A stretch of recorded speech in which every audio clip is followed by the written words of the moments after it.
विश्वशीरुषं देवं विश्वाक्षं विश्वशम्भुवं विश्वं नारायणं देवमक्षरं परमं पदं विश्वतः परमां नित्यं विश्वं नारायणगुं हरिं विश्वमेवेदं पुरुषस्तद्विश्वमुपजीवति पतिं विश्वस्यात्मेश्वरं शाश्वतं शिवमच्युतं नारायणं महाज्ञेयं विश्वात्मानं परायणम्।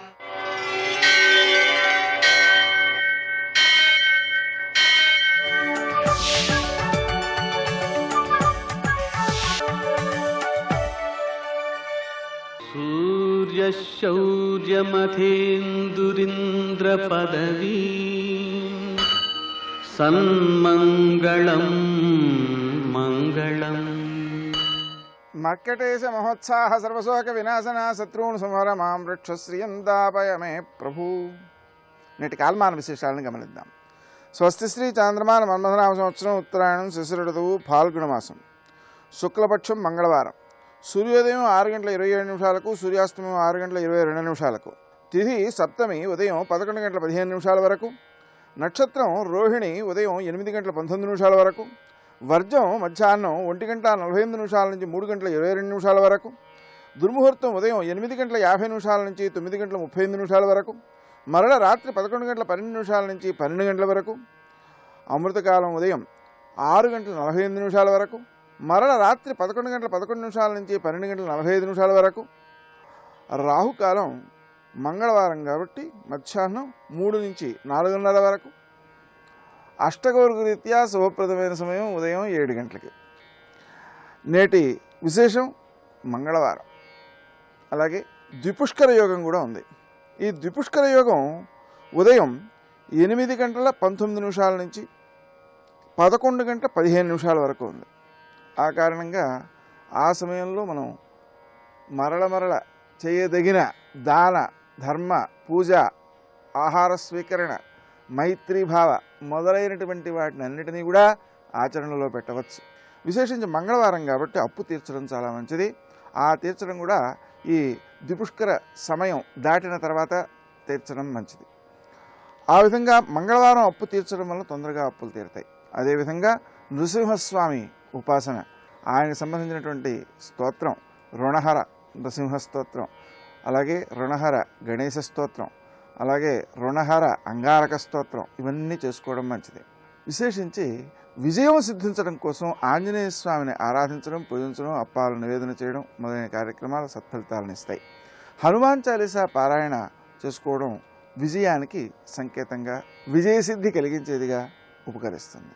నేటి ఆణిముత్యాలు.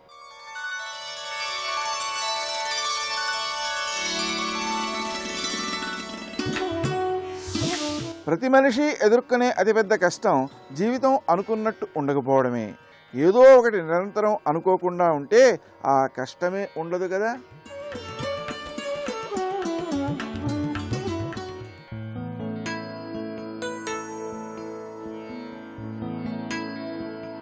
చీకటిలో నిద్రపుచ్చేది మూర్ఖత్వం, వెలుగు రేఖతో మేలు కొలిపేది గురుతత్వం.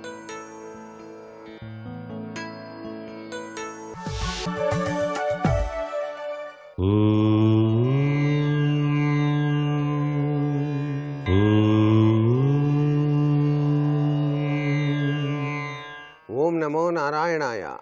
ఓం నమః శివాయ. శ్రీమాత్రే నమః. మంగళకరమైనటువంటిది మంగళవారం. సహజసిద్ధంగా వివాహాలు అనేటువంటివి ఆలస్యంగా అవుతూ ఉంటాయి. ఈ వివాహం ఆలస్యం కాకుండా వెనువెంటనే కళ్యాణ పరంపరలు సిద్ధింపచేసుకోవడానికి ఈ మంగళవారం నాడు తప్పనిసరిగా గోరింటాకు అనేటువంటిది రుబ్బించి తప్పనిసరిగా చిన్ని బాలికలకు కనుక చేతికి పెట్టినట్లయితే ఆ బాలికలు బాలాంబికా తత్వంలో విరాజిల్లినట్టుగా భావింపచేసుకొని గనక ఆచరించినట్లయితే వివాహాది శుభకార్యాలు త్వరగా సిద్ధింపచేసుకోవడానికి ఆస్కారం ఎంతగానో ఉంటుంది సుమా అని శాస్త్రం తెలియజేస్తోంది. కుజదోషం వల్ల ఈ విధమైనటువంటి ప్రభావాలు గనక మిమ్మల్ని పీడిస్తూ ఉన్నట్లయితే ఆంజనేయ స్వామి ఆలయంలో స్వామివారికి నూతన వస్త్రాలు బహూకరించడం వలన కూడాను కొంత ఊరట కలిగి తీరటం మనం గ్రహించగలం. అంతఃశత్రు బాధలతో అనుక్షణం కూడాను మనసు వికలమైపోతున్నటువంటి తరుణంలో చిన్న పిల్లలకు గనక మంగళవారం నాడు తీపి పదార్థాలు పంచిపెట్టినట్లయితే లేక 400 గ్రాముల పసుపు కొమ్ములను ఏదైనా దేవాలయంలో గనక దానం చేసినట్లయితే అంతఃశత్రు ప్రభావం నుంచి బయలుపడటానికి ఆస్కారాలు అధికంగా ఉన్నాయి అని చెప్పేసి మనకు శాస్త్రవచనం. సప్తమి మంగళవారం కావడం చేత సప్తమి తిథి సూర్య భగవానికి ప్రీతివంతం. సూర్య భగవానుడు ఆంజనేయ స్వామి వారి యొక్క గురువు. దాని రీత్యా ఈ మంగళవారం నాడు అటు సూర్య భగవాన్ని ఇటు ఆంజనేయ స్వామిని కూడా ఆరాధన చేసినట్లయితే సత్వరమే చక్కటి ఫలితాల్ని సాధింపజేసుకోవడానికి ఆస్కారం ఎంతగానో ఉంటుంది కదా. మరి సర్వే జనా సుఖినో భవంతు.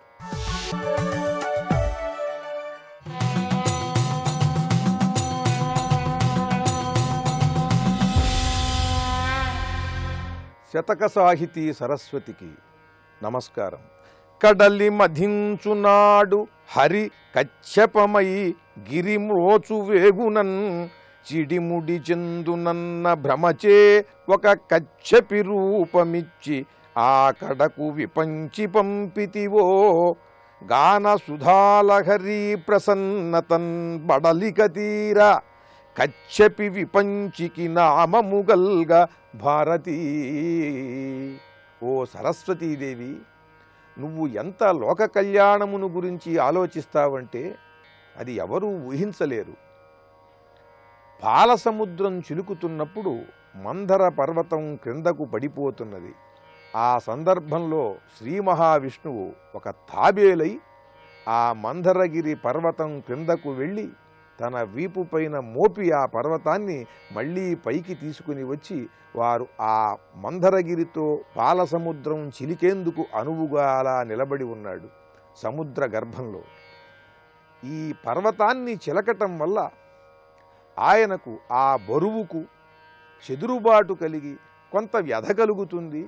ఆయనకి ఏ బాధ లేకుండా ఆయన మనస్సు ఆ పర్వతాన్ని చిలుకుతున్నారే తన పైన అనేటువంటి భావం ఆయనకి లేకుండా చేయాలని నువ్వు సంకల్పించి నీ వీణను ఒక కచ్చెపి చేసి ఒక ఆడు తాబేలుగా మార్చి ఆ పాలసముద్రంలోకి పంపి ఆ మహావిష్ణువు ఎదురుగా ఈ ఆడు తాబేలు సంచరిస్తూ గాన సుధాలహరి ప్రసన్నతన్ బడలిక తీర, ఈయనకు కలిగేటువంటి శ్రమనంతా కూడా ఈ కచ్చెపి ఈ ఆడు తాబేలు సరస్వతీదేవి వీణ ఆడు తాబేలుగా మారి ఆయనకు ఆనందం కలిగేలా ఈ స్వరముతో ఈ స్వర మాధుర్యముతో ఆయనకు చైతన్యం కలిగేలాగా చక్కగా మధురంగా పాడేలాగా చేశావా తల్లి నువ్వు అంటూ ఈ సరస్వతీదేవి లోక కళ్యాణానికి పూనుకునే వారికి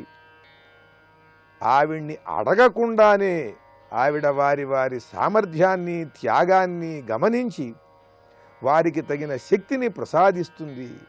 ఆ కార్యక్రమంలో వారు అలసిపోకుండా తమ శక్తుల్ని కోల్పోకుండా ఈవిడ సరస్వతి అనుగ్రహిస్తుంది అనేది తెలియజేస్తూ మహావిష్ణువు అంతటి వాడే మందర పర్వతాన్ని మోస్తున్నప్పుడు ఆయనకు శ్రమ లేకుండా తన వీణను ఆడు తాబేలుగా ఆయన ఎదురుగా పంపి అక్కడ అది అమృత మధురంగా ఆడు తాబేలు గానం చేస్తుంటే ఆ గానాన్ని విని తన శ్రమను మరిచిపోయేలా చేసింది అనేది అద్భుతమైన భావాన్ని చాలా మధురమైన పదజాలంతో చక్కగా వర్ణించి గొప్ప శతకాన్ని రాసి మనకు అందించిన విద్వత్కవులు బహుభాషా కోవిదులు శ్రీ శిష్ట్లా లక్ష్మీపతి శాస్త్రి గారి భారతీ శతకంలోని మరి ఒక పద్యం గురించి రేపు ఉదయం తెలుసుకుందాం.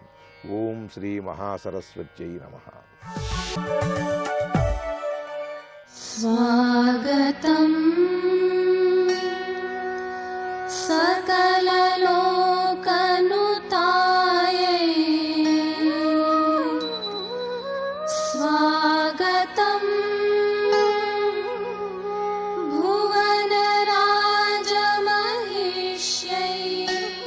నమః శివాభ్యాం నవయవ్వనాభ్యాం పరస్పరాశ్లిష్టవపుర్ధరాభ్యాం నగేంద్రకన్యా వృషకేతనాభ్యాం నమో నమః శంకరపార్వతీభ్యాం. శివాయ గురవే నమః. శ్రీమాత్రే నమః. శ్రీ విష్ణురూపాయ నమః శివాయ. శ్రీ ఉమాయై నమః. గాయత్రి మంత్రాక్షర గర్భితంగా గణపతి ముని రచించిన ఉమాస్థుతిలో 15వ అక్షరం ఫలిత మస్తకాహలో మా, ఆ తర్వాత 16వ అక్షరం నిజ మహిమ్ని అనే దానిలో హి అనేది అంటే ధీమహి అయింది ఇక్కడ. ఇక తర్వాత చెప్పబడుతున్నది ధియోయోన ప్రచోదయ, దానికి 17వ అక్షరం ధీ, అది విధిమధిక్షిపత్యలసధీరజే. అమ్మా, నీ పాదపద్మ సాధన చెయ్యనటువంటి మందబుద్ధులే తత్వము తెలియక దైవాన్ని నిందిస్తూ ఉంటారు అని చెప్పారు ఇక్కడ. ఇప్పుడు 18వ అక్షరం యో అనేటువంటి అక్షరాన్ని నిక్షిప్తం చేసుకున్న శ్లోకంలోకి ప్రవేశిస్తున్నా. హ్యతు మదాపదం శివవధూపదం యదృశయో విదుస్త్రిభువనాస్పదం. యొక్క శ్లోకం ఆపదల్ని పోగొడుతుంది. అందుకే ఆపద కలిగినప్పుడు ఒక్కసారిగా అమ్మవారి పాదపద్మాన్ని ధ్యానిస్తే చాలు ఆపదలు తొలగుతాయనేటువంటి శాస్త్రవాక్యాన్ని ఇందులో నిక్షిప్తం చేశారు ఇక్కడ. హ్యతు మదాపదం శివవధూపదం. శివవధువు అంటే శివపత్ని అయిన అమ్మవారి యొక్క పాదపద్మము నా ఆపదలను తొలగించుగాక. ఆ పదము ఎటువంటిది? త్రిభువనాస్పదం, ముల్లోకములకు ఆధారమైనటువంటి అమ్మవారి పాదపద్మము నా ఆపదలను తొలగించుగాక. ఆ పాదపద్మమే పరమపదం, అదే పరతత్వం. ఆ పరతత్వాన్ని ఎవరు తెలుసుకోగలుగుతున్నారంటే యదృశయో విదుహు, ద్రష్టలైన ఋషులకు మాత్రమే తెలియబడే పదము. పదము అంటే స్థానము, తత్వం అని కూడా అర్థం. అమ్మవారి యొక్క తత్వము మంత్రద్రష్టలైన ఋషులకు మాత్రమే గోచరిస్తుంది. ఎందుకంటే అతీంద్రియమైన ప్రజ్ఞ వారికి ఉంటుంది కనుక అటువంటి ప్రజ్ఞ గల వారికి అమ్మవారి యొక్క తత్వం తెలియబడుతున్నది. ఇది సరిగ్గా వేదములో యమృషయస్త్రై విదా విదుహు అనేటువంటి మంత్రాన్ని ఇక్కడ స్ఫురింపజేస్తూ యదృశయో విదుహు అనే మాటలో చూపిస్తున్నారు. యదృశయో అనేది 3వ పాదం, ఇందులో 4వ అక్షరం యో, అది ధియో యోనహలో యో అనే శబ్దాన్ని చెప్తున్నది. ఇక 19వ అక్షరంలో కూడా యో వస్తుంది, ధియో యో నహ, 2 యోలు వచ్చాయి. ఇప్పుడు 2వ యో 19వ అక్షరంలో కనబడుతున్నది. గుణగణం గృణం స్తవ శివే శివం గత భయో భవం మదమితో నవం. ఇక్కడ గమనించవలసిన అంశం కేవలం స్తోత్రము, ఒక కథ, కాకరకాయలు కావు. అందులో పడుతున్నటువంటి శబ్దముల యొక్క సౌందర్యాన్ని పరిశీలించాలి. అందులో మంత్రశక్తి ఉన్నది. ఇలాంటి అద్భుతమైనటువంటి ఉమాశాస్త్రం చెప్పుకున్న ఒక భాగ్యం. గుణగణం గృణం స్తవ శివే శివం. అమ్మా, ఎవరైతే నీ గుణ సమూహముని గ్రహించి ఆరాధిస్తుంటారో, అంటే అమ్మవారి యొక్క దివ్య గుణములను కీర్తిస్తూ ఉంటారో, వారికి ఎటువంటి పదం లభిస్తున్నదంటే గతభయోభవం, వారు అన్ని భయములు దాటిపోతారు అన్నారు. అంటే సర్వ భయముల్ని అధిగమించే స్థితి అభయస్థితి, అది మోక్షస్థితి. భయము ద్వైత భ్రాంతి, అభయం అద్వైత జ్ఞానం. అటువంటి అద్వైత జ్ఞానమైన అభయం ఎవరికి లభిస్తున్నదంటే శివం, మంగళకరమైనటువంటి నీ గుణగణములను కీర్తించే వారికి దివ్య జ్ఞానం లభిస్తున్నది. దీన్ని బట్టి భగవద్గుణగానం ఎంత అవసరమో చెప్పబడుతుంది ఇక్కడ. భగవాన్ యొక్క దివ్య నామ రూప గుణముల్ని నిరంతరం స్మరించడం వల్ల వారు అజ్ఞానమును దాటి ముక్తిని పొందుతారు.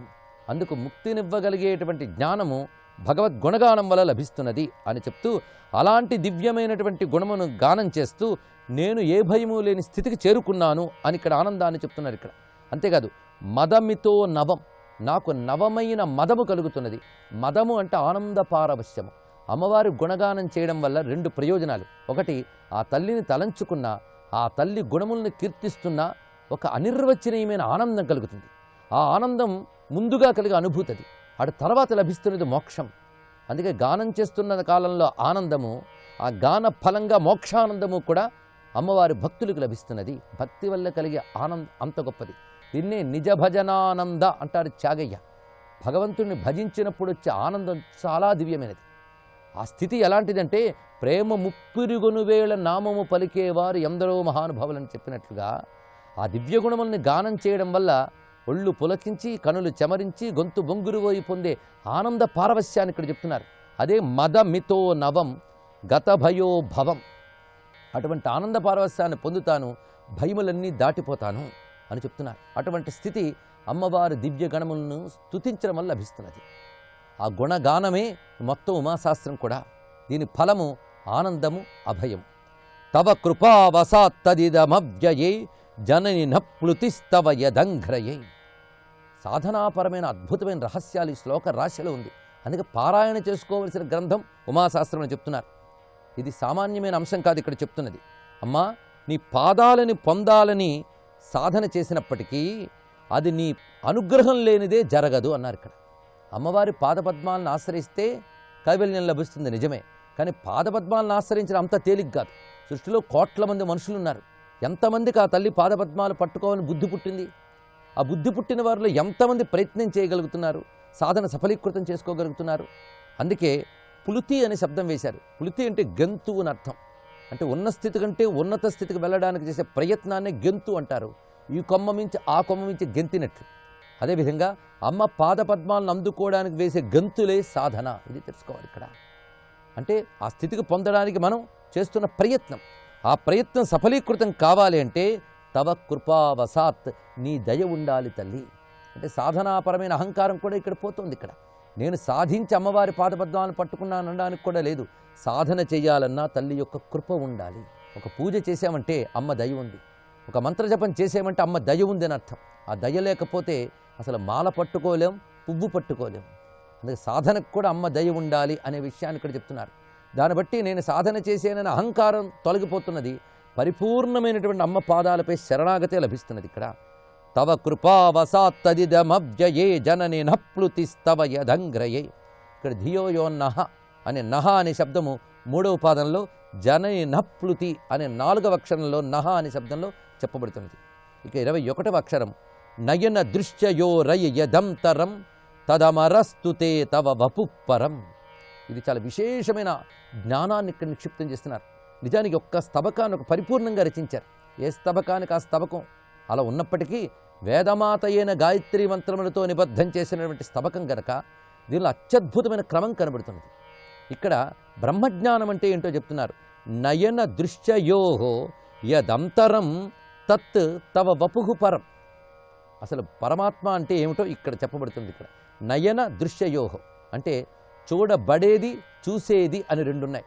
చూసేది అంటే కన్ను, చూడబడేది అంటే దృశ్యము. దీన్ని దృక్కు దృశ్యము అంటారు. దృక్కు అంటే చూసేది, దృశ్యం అంటే చూడబడేది. ఈ చూసేదానికి చూడబడేదానికి మధ్యలో ఏదుందో అదంతా అమ్మవారి స్వరూపమే. ఇది అత్యద్భుతమైన భావన ఇందులో కనబడుతున్నది. ఇక్కడ త్రిపుటి వస్తుంది. త్రిపుటి అంటే చూసేది, చూడబడేది రెండు చెప్పుకున్నాం. ఈ మధ్యలో ఉండే చూడడం అనే దాన్ని కలిపితే త్రిపుటి. దీన్నే జ్ఞాత, జ్ఞేయము, జ్ఞానము అని కూడా అంటారు. తెలుసుకునేవాడు, తెలుసుకోబడేది, తెలివి, వీటిని త్రిపుటి అంటారు. ఈ త్రిపుటిని అర్థం చేసుకో ప్రయత్నమే మొత్తం ఆధ్యాత్మిక సాధన అంతా కూడా. ఒక వస్తువును మనం చూస్తున్నాము అంటే చూడగలిగే ఒక ఇంద్రియము, ఒక శక్తి మన దగ్గర ఉన్నది. ఆ చూడబడే వస్తువు ఎదురుగా ఉన్నది. కానీ రెండిటి మధ్యలో ఉండే చూపు అనేటువంటి ఏ శక్తి ఉన్నదో దాన్ని చూడాలి. కంటికి దృశ్యమైన జగత్తుకి నడుమ చూడడం అనే శక్తియే జ్ఞానము. ఆ జ్ఞానమే అమ్మవారు. ఇది గ్రహించాలి. ఎప్పుడైతే ఆ జ్ఞానాన్ని మనం తెలుసుకున్నామో ఈ అంచు ఆ అంచు కూడా అందులో భాగమే అని తెలిసిపోతుంది. ఒక కర్రని మనం చూసినప్పుడు ఇదో అంచు అదో అంచు అని చెప్తాం, కానీ అన్నీ కలిపి ఒకటే కర్ర.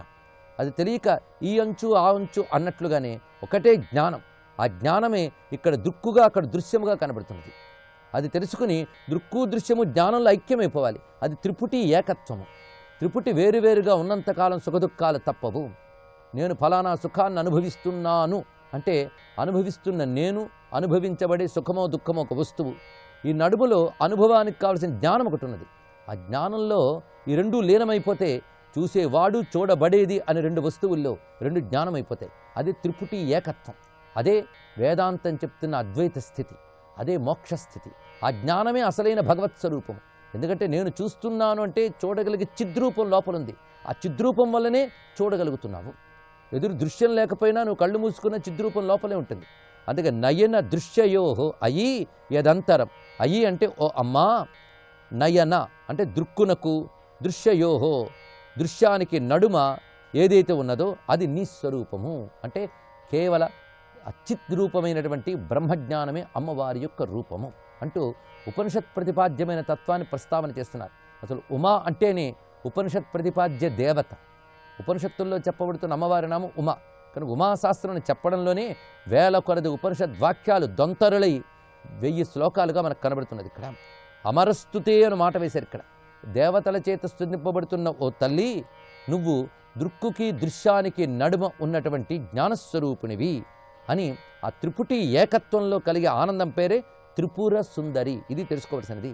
కనుక ఈ రెండిటికీ మధ్య ఉన్న స్పేస్ని చిదాకాశము అని అంటారు. ఆ చిదాకాశ స్వరూపమే అమ్మవారు, అదే చిదంబరము. అటువంటి చిత్ స్వరూపిణి అయిన త్రిపుర సుందరీదేవికి నమస్కరిస్తూ సర్వం శ్రీమాతృ చరణారవిందార్పణమస్తు.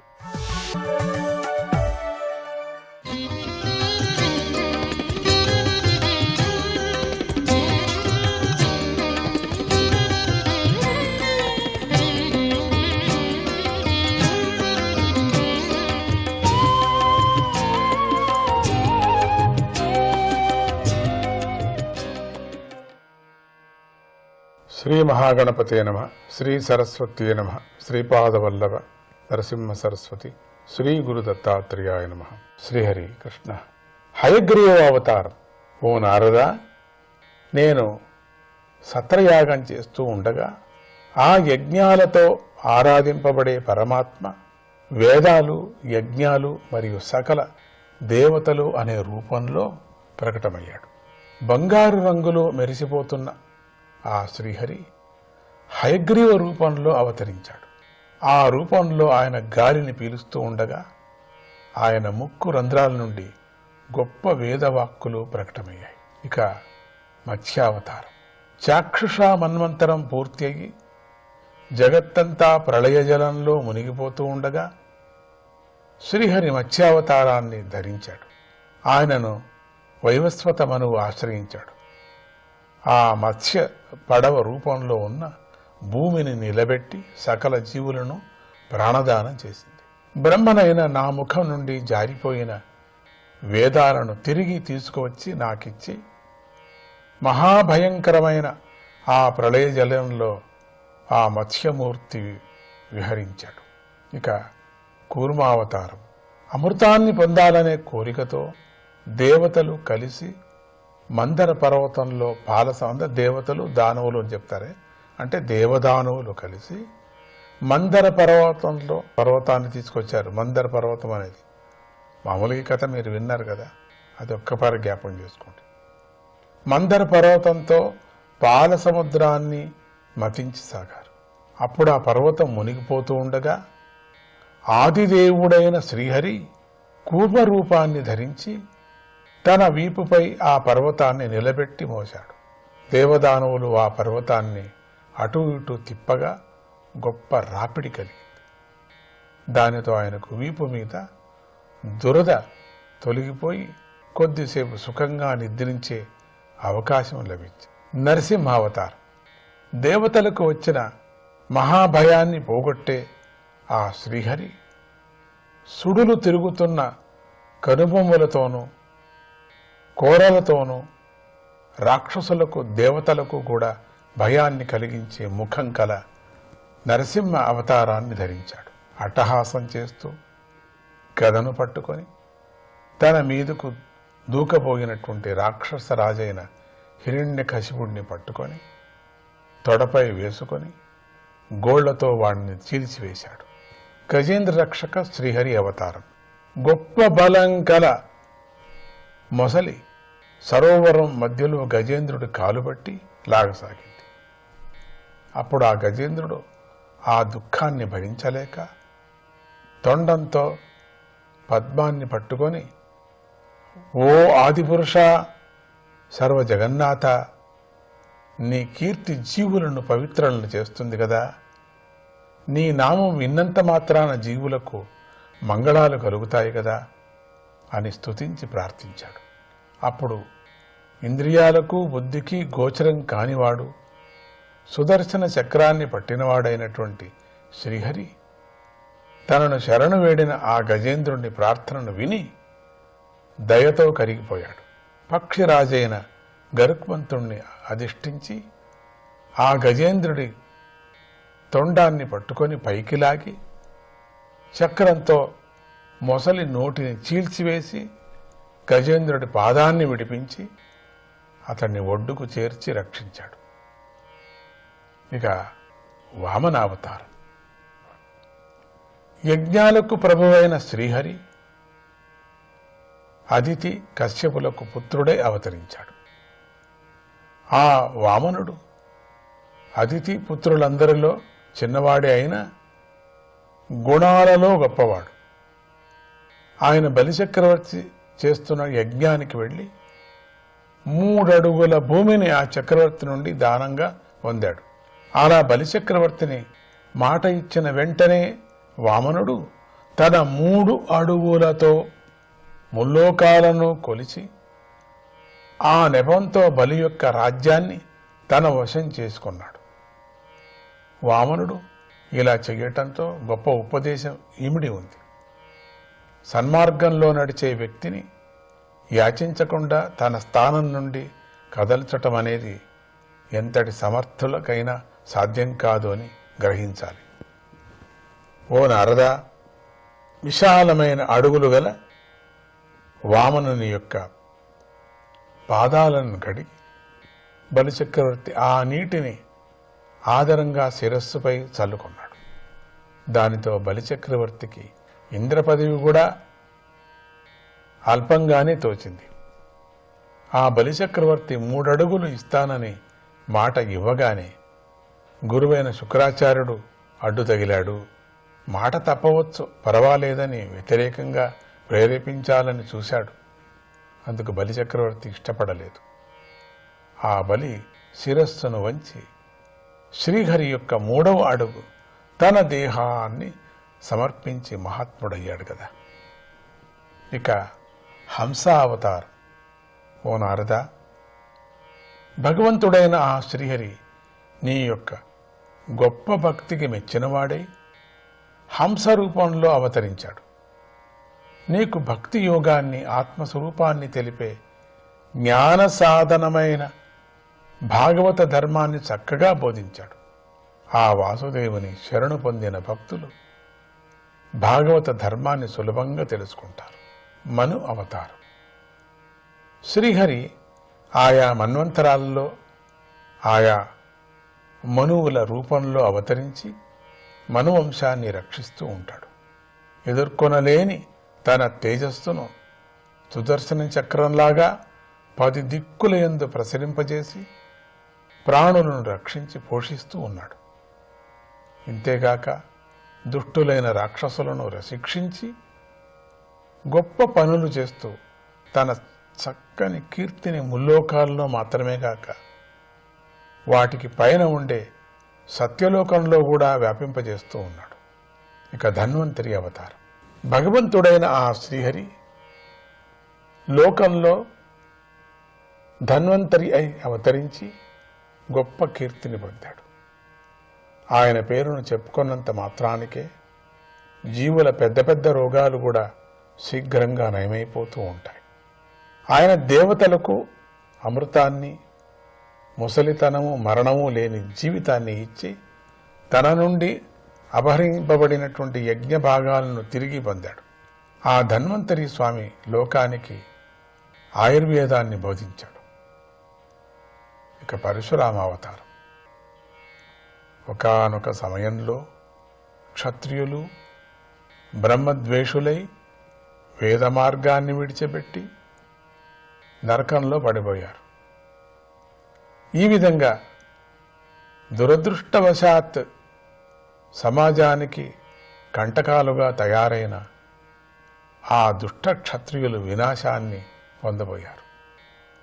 అప్పుడు పరమాత్మ అయిన శ్రీహరి గొప్ప పరాక్రమం గల పరశురాముడై అవతరించి పొడవైనది, పదునైనది అయినటువంటి గండ్రగొడ్డల్ని పట్టుకొని 21 సార్లు భూమినంతా సంచరించాడు. దుష్ట క్షత్రియులను సంహరించాడు. ఇక శ్రీ రామావతారం. ఓ నారద, శ్రీహరి మనందరినీ అనుగ్రహించడంలో ఎల్లప్పుడూ సుముఖంగా ఉంటాడు కదా. ఆ మాయాధిపతి అయినటువంటి శ్రీహరి భరతుడు మొదలైన అంశాలతో కూడినవాడై ఇక్ష్వాకు వంశంలో శ్రీరాముడే అవతరించాడు. శ్రీహరి కృష్ణ.